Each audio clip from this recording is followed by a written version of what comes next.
Welcome to my channel.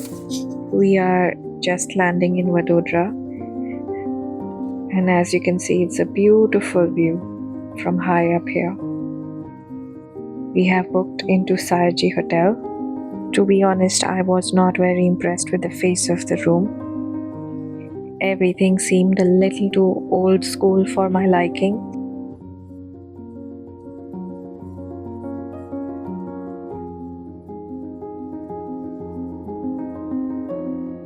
The TV was pretty old school, but that's okay, I made the best of it.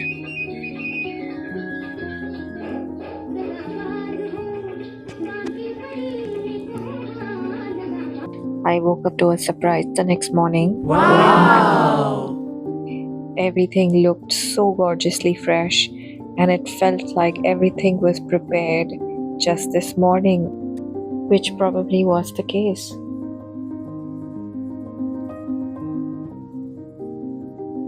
A special mention to the donuts and the Gujarati khakra that I couldn't get enough of.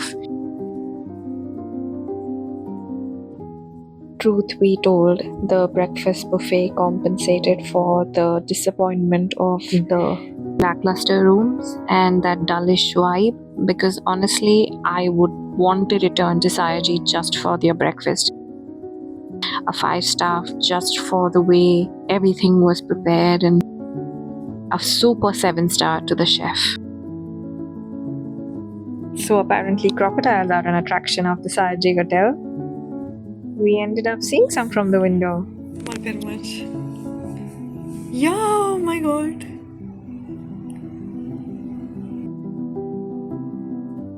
I ended up discovering the beautiful Tapovan temple here.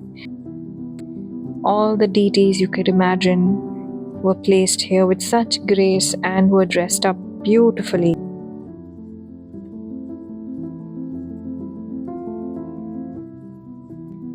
The way the carvings on the ceilings and the walls were done reminded me of the much older eras where temples were given all the importance.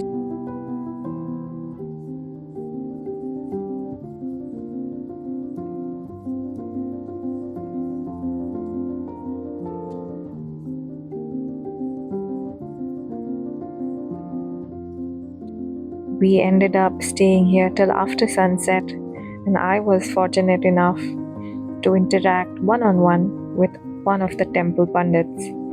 Because it was the full moon, there were a lot of bhakts who had lined up here and were seeking their blessings.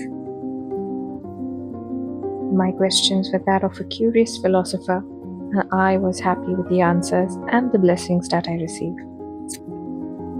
By the time I reached the hotel, I needed to fuel up, and by fueling up, I mean good Kathiawadi food, which we did buy from outside, and we ended up eating in the hotel.